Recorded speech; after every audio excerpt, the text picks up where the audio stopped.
Yann, bonsoir. Bonsoir ou bonjour à vous. Bonsoir à toutes et bonsoir à tous. Alors Didier, on se retrouve ce soir suite à des écrits que tu as mis sur le site du Petit Frère et dont tu souhaitais un peu développer. Oui. Alors, il me semble important de reprendre quelques notes que tu as écrites. Alors, plus exactement, ce ne sont pas tes notes, mais celles de Max Planck. Et il me semble important de les relire juste pour s'y resituer un peu le sujet de ce soir.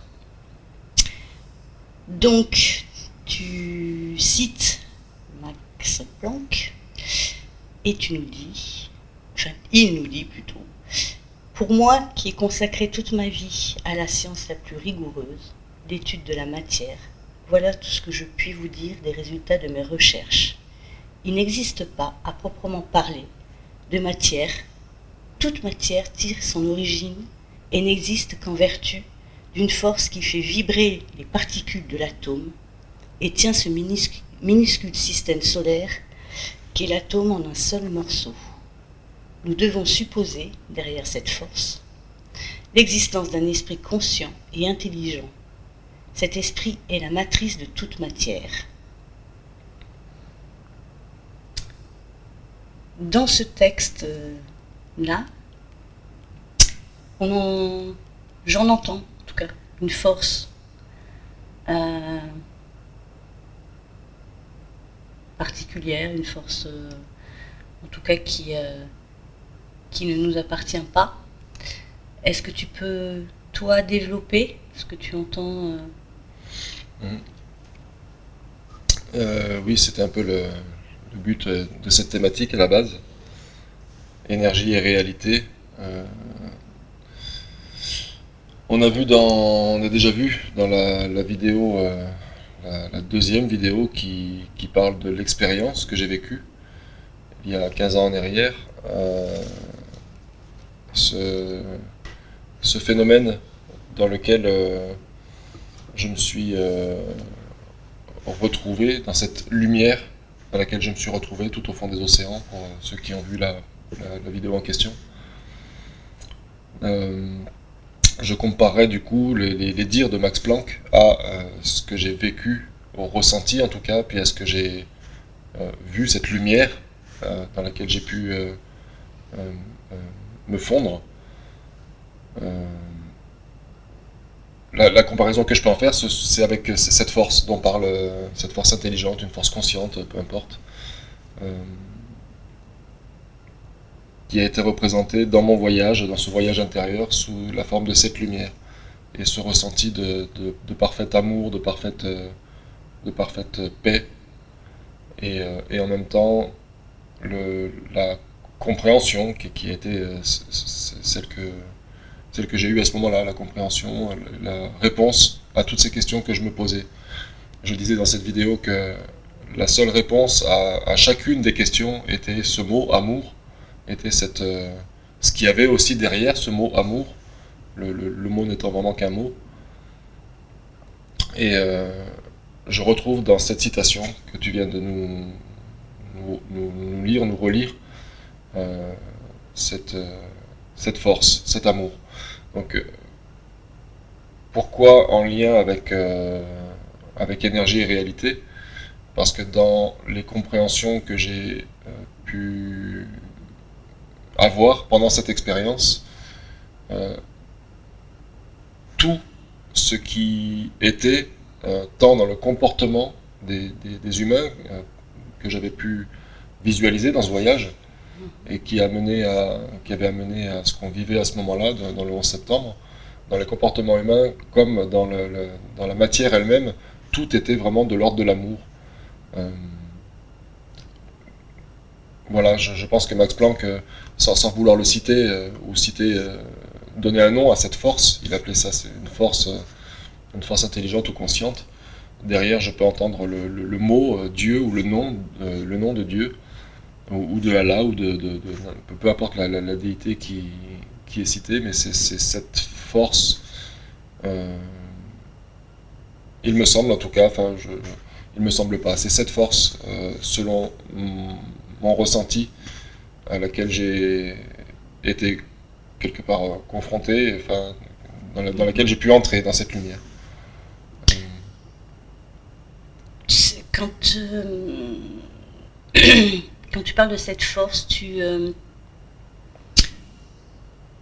la définis uniquement sous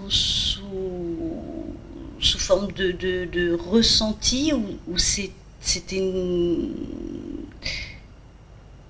une énergie particulière, comment tu la définirais quand tu es rentré dans cette lumière? Ça, je sais pas trop dire. Sur le plan du ressenti, j'ai pas de souvenir ou de mémoire d'un ressenti autre que si je devais mettre des mots, ça serait plus rien. Mais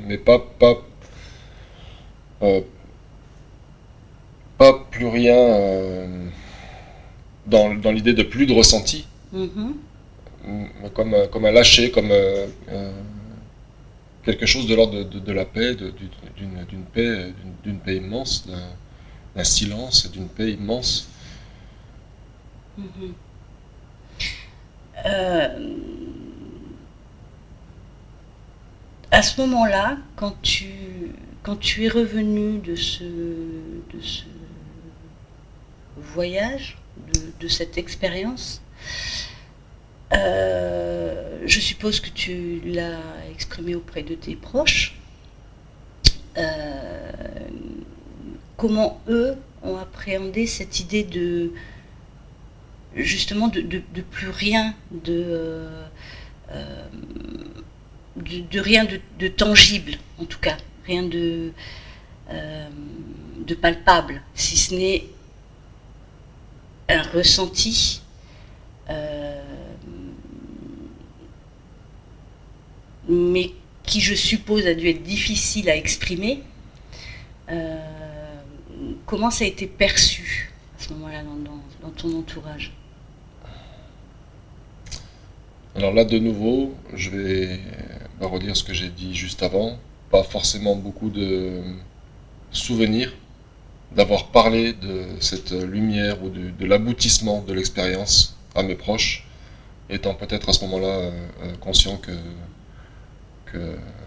ça aurait été peut-être un peu trop loin d'un coup, ou j'aurais été un peu vite en besogne pour parler de l'aboutissement de cette expérience.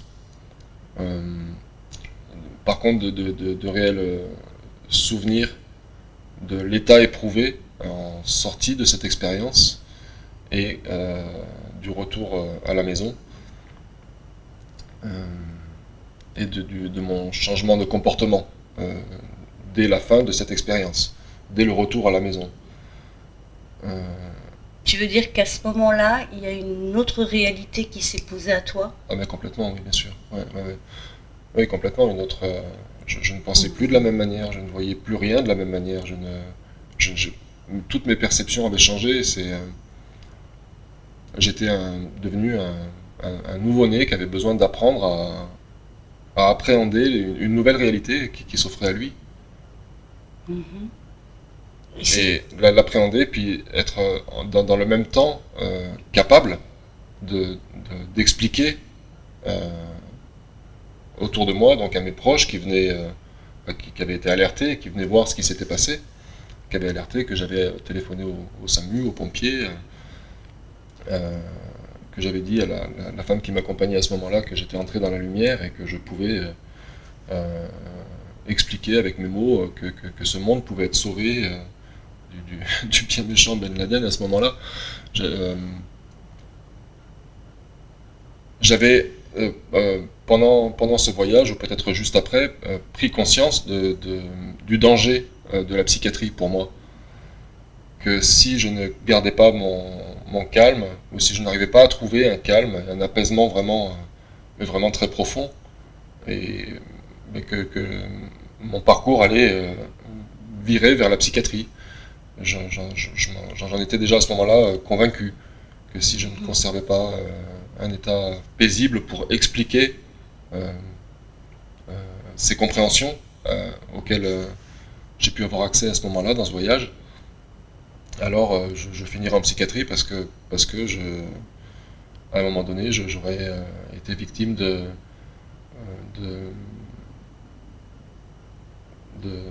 d'emballement, j'avais vraiment cette conscience qu'il fallait que je trouve un calme intérieur vraiment profond pour pouvoir expliquer ce qui m'était arrivé, certes, mais surtout les compréhensions que j'avais retenues de cette expérience. Comment finir par réussir à expliquer à mes proches, à tous ceux qui venaient me voir à ce moment-là, que la matière que tout ce qui nous entoure est de l'amour et de l'ordre d'une énergie d'amour. Cette énergie dont parle Max Planck, que cette énergie, cette force consciente ou intelligente, c'est juste de l'amour. Dans les questionnements que je m'étais posés avant l'expérience, c'était et Dieu dans tout ça? Et la réponse, c'était celle-ci. Dieu est amour par définition, quelles que soient les religions, quelles que soient les philosophies. Et la réponse à toutes mes questions, c'était l'amour, simplement l'amour. Que ce monde ne fonctionnait que par l'amour, ou par le manque d'amour, mais peu importe, tout se rapportait à l'amour. Si tu étais conscient justement qu'il fallait que tu gardes cet ancrage, cet axe, qu'est-ce qui, à ton avis, a fait que, malgré cet ancrage, malgré les mots que tu pouvais utiliser, qui étaient, tu me diras si je me trompe, mais qui étaient certainement bien posés, bien mesurés, qu'est-ce qui, à ton avis, a fait que, malgré tout, ça a créé quand même un climat de peur, d'angoisse, le fait que pour tes proches, tu n'étais plus dans une réalité, ou en tout cas dans leur réalité. Qu'est-ce qui, à ton avis, a pu... Finalement amener à la psychiatrie. Alors, je pense qu'il y a moult raisons. Ça, je ne pense pas pouvoir toutes les nommer, ou alors il faudrait faire intervenir aussi mes proches pour qu'ils témoignent. C'est pas gagné, mais je pense qu'il y a beaucoup de raisons. Déjà, du jour au lendemain, comme je l'ai dit, j'avais profondément changé, mais vraiment sur tous les plans. Mes proches ne m'avaient connu qu'en tant que personne qui pense beaucoup à lui, pas forcément beaucoup aux autres, qui pense à son avenir professionnel, à son évolution dans la société, à grimper les échelons tout le temps pour avoir toujours plus et toujours plus vite. Et au lendemain de cette expérience, ils m'ont retrouvé assis devant la fenêtre de mon salon, dans la position du lotus, à travailler sur ma respiration, à écouter cette respiration pour le calme, pour conserver le calme dont je pensais réellement avoir besoin pour expliquer le nouveau moi, sans qu'il y ait de panique. Et ça a fonctionné pendant plusieurs jours. Ça a fonctionné, je conservais mon calme parce que je veillais à ma respiration. C'est une attitude qui m'a été comme dictée. Je n'avais, avant cette expérience, aucune notion ni de maîtrise de soi ou de travail sur soi pour obtenir un état calme ou apaisé, ou enfin peu importe. Je m'étais jamais posé une question sur qu'est-ce que c'était la paix, par exemple, avant l'expérience, la paix intérieure. cette expérience m'a amené ça, et ça m'a été utile pendant quelques jours, où mes proches venaient me voir. Il me semble en tout cas qu'ils étaient en permanence à la maison, que ce soit des amis qui me connaissaient bien, ou mes proches de la famille. Et il y a eu un moment où il m'a été demandé par mes proches de la famille d'aller rencontrer un psy. Et j'ai très bien souvenir à ce moment-là d'avoir répondu que je ne voulais pas avoir affaire à un psy, ou que si un psy voulait éventuellement me voir, m'évaluer, qu'il était le bienvenu à la maison, mais que je n'irais pas moi me déplacer pour aller voir un psy, parce que j'étais dans cette peur, moi-même, il y avait une peur au fond de moi, parce que à l'issue de cette expérience, comme je l'ai déjà évoqué, je m'étais dit que si je ne conservais pas mon calme, et si je ne savais pas exprimer ce que j'avais exprimé, je finirais en psychiatrie. Ça avait été présent à l'issue de l'expérience, parce que quand même un peu conscient, quoi, on n'appelle pas le SAMU en disant je vais mourir et je peux sauver le monde, ou les pompiers, je vais mourir, je vais sauver le monde, sans qu'il ne se passe rien derrière, quoi. Chaque acte a ses conséquences. Et quand... Pardon. Non, vas-y, finis. Donc quand ce proche m'a invité à aller rencontrer un psy, c'est ce que j'ai dit, donc je suis ouvert à ce qu'un psy vienne me rencontrer, mais je n'irai pas de moi-même faire la démarche d'aller voir un psy. Je ne suis pas malade, je ne suis pas fou. Les explications que je donnais tout au long de ces jours étaient cohérentes, logiques, pragmatiques. C'était que de la logique. Simplement, mon désir sur le moment et mon besoin, c'était de faire des liens entre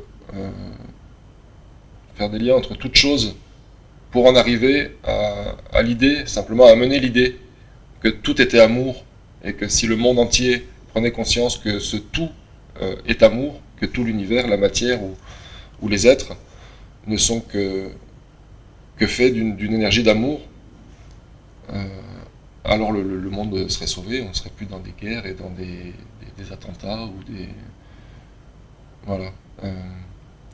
Ensuite, il y a eu un moment pour continuer à répondre à ta question, il y a eu un moment un peu de panique, parce que je sentais un peu l'empressement de mes proches qui en avaient marre, certainement, qui étaient fatigués sans doute aussi, et dans cette incompréhension. Donc qu'est-ce qui lui arrive? Pourquoi il nous parle de tout ça? Tout ce qu'il nous dit, on le sait, ça m'a été rapporté, on sait ce que tu nous dis, je sais pas pourquoi tu nous racontes ça, on le sait déjà. J'ai senti cette fatigue chez mes proches, et puis quelque chose de l'ordre de il faut qu'on trouve une solution. Et ça a fait monter en moi, tout interagit avec tout, et tout le monde interagit avec tout le monde, ça a aussi fait monter en moi ce sentiment d'urgence à ce qu'il se passe à un moment donné quelque chose. Et j'ai eu un acte violent à un moment, deux actes un peu violents. J'avais un de mes proches, pardon, qui était là au téléphone, alors qu'il se passait quelque chose d'important à la maison. Il me semblait que ce proche réglait des choses qui ne me semblaient pas importantes à ce moment-là par rapport à la situation présente. Et j'ai pris son téléphone et je l'ai jeté par la fenêtre, quoi. Pardon. Et j'en ai fait autant avec le mien pour montrer que c'était pas parce que c'était son téléphone, mais que voilà, que le téléphone n'avait rien à faire là dans ce moment vraiment très sérieux. Et j'ai aussi empoigné par sa veste ce proche, en lui demandant de se réveiller, quoi. Enfin, j'avais l'impression un peu d'être dans une scène où tout le monde semblait dormir, quoi. Il se passait des choses graves dans le monde. Il me semblait avoir des propositions à apporter pour sauver le monde de nouveau, hein. Je me répète, hein, c'était mon idée à ce moment-là. Et j'avais l'impression qu'autour de moi tout le monde dormait, alors qu'il y avait des choses à faire, quoi. Il y avait urgence à faire des choses pour aider ce monde à aller mieux, quoi. Donc voilà, j'ai eu ces deux actes violents à ce moment-là, qui je pense ont été déterminants pour la suite. Mhm. Est-ce que tu penses que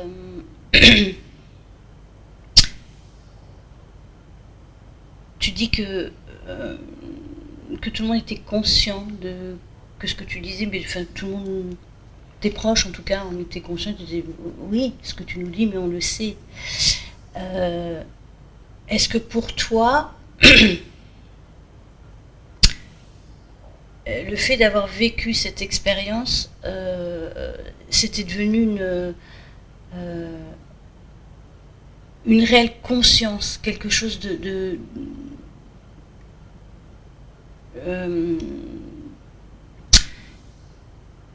une compréhension de l'ordre j'allais dire cellulaire presque, c'est-à-dire que c'était une conscience vraiment forte et que du coup la sensation que tu avais c'était que les autres n'avaient pas conscience de ce qu'ils te disaient dans la manière de te dire oui on sait tout ça, mais que c'était pas inscrit, que c'était pas Je pense, oui, je pense ça effectivement. C'est un peu comme si, en l'espace d'une nuit, j'avais dû, pendant cette expérience, intégrer profondément en moi cette notion du tout amour. Euh, pour expliquer ça, réussir à trouver les mots, l'enchaînement des mots, les bons mots, prononcés avec une diction presque parfaite, une ambiance paisible. Euh, c'était assez énorme. Je ne pense vraiment, vraiment au fond de moi, puis de mes souvenirs, je ne pense pas avoir été à aucun moment ni incohérent, ni délirant dans mes propos. Et je pense effectivement que tout ce que j'ai pu dire pendant des jours, ça durait des fois jusqu'à très tard dans la nuit, euh, tout le monde le savait. Je pense que je n'ai rien à apporter de nouveau, même encore aujourd'hui, je n'ai rien à apporter de nouveau en termes de compréhension du fonctionnement de ce qui est à personne. Je pense que tout un chacun, ce que je disais à ce moment-là, euh, le savait au fond de lui. Après, le fait d'en être, je pense que c'est là ta question, d'en être conscient, comment, quelque part, d'être capable d'incarner cette compréhension, ou d'émaner. d'émaner, oui, d'émaner, puis de l'incarner dans son fonctionnement de tous les jours. C'est bien de comprendre que je peux fonctionner de cette façon-là, ou alors de cette façon-là, quand je parlais des choix, quand je parlais des choix de tout un chacun, c'est un peu difficilement, pour moi là maintenant en tout cas, exprimable. Je pense que je n'ai rien dit dans ces moments-là qui ne pouvait être compris en tout cas, et je pense que je n'ai rien appris. Je n'ai rien appris à personne. Simplement peut-être révéler beaucoup de choses en très très peu de temps euh, aux personnes qui m'étaient proches et qui je veux pas m'avancer, mais qui peut-être les ramenaient à leur propre fonctionnement ou dysfonctionnement ou... Ce qui est sûr, c'est que c'était perturbant. C'était très très très perturbant pour mon entourage. Est-ce que tu pourrais dire qu'à ce moment-là, c'est là où, pour la première fois, tu as entendu ce mot « il est délirant » ? Non, Non. non, le mot délire est venu bien après. Bien après. Ce mot bouffée délirante ou délire est venu à mes oreilles en tout cas. Après, entre mes proches et les médecins, je sais pas, mais ce mot est venu à mes oreilles bien après, à partir peut-être de la quatrième ou cinquième hospitalisation, où on a commencé à me parler en tout cas, de bouffée délirante et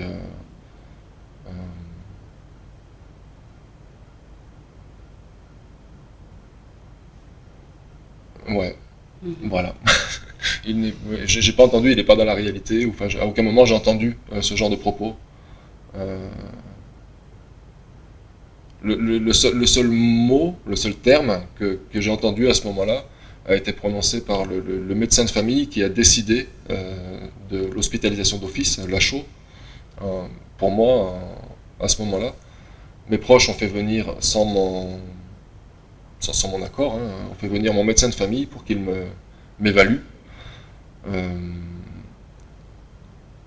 j'ai fini par adhérer au fait que je pouvais rencontrer ce médecin de famille dans une chambre à côté, dans une pièce voisine. Je ne vais pas rentrer dans le détail de ce qui s'est passé avec ce médecin, simplement quand il est ressorti, il semblait un peu en panique. Et la seule chose le seul mot du coup qui pourrait s'apparenter à une pathologie, bien qu'il n'en fasse pas partie, c'est il n'est plus Didier n'est plus c'est pas pragmatique, il n'est plus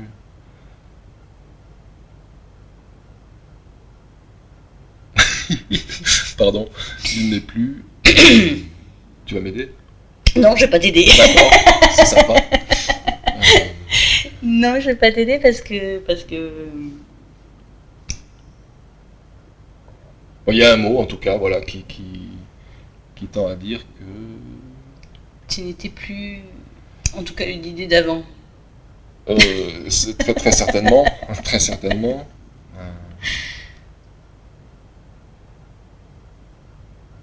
Le terme ne me revient plus, je suis désolé. Pardon. Mhm. Ouais. Mais ça disait pas non plus que j'étais pas cohérent, mais que Il n'y avait pas de notion de... Didier n'est plus dans notre réalité. Ça n'était pas une notion. ça y était peut-être, mais c'était pas le C'était mot pas utilisé. Voilà, c'était pas le terme utilisé. Eh bien Didier, on va arrêter sur cet épisode Merci. de ta vie. Oui. Et il y en aura d'autres, et beaucoup d'autres. Oh, oui. Où, voilà, j'espère qu'on pourra parler un peu justement de la réalité que tu as vécue, que tu vis encore aujourd'hui, ou en tout cas celle que tu as envie de nous faire partager. Et merci beaucoup.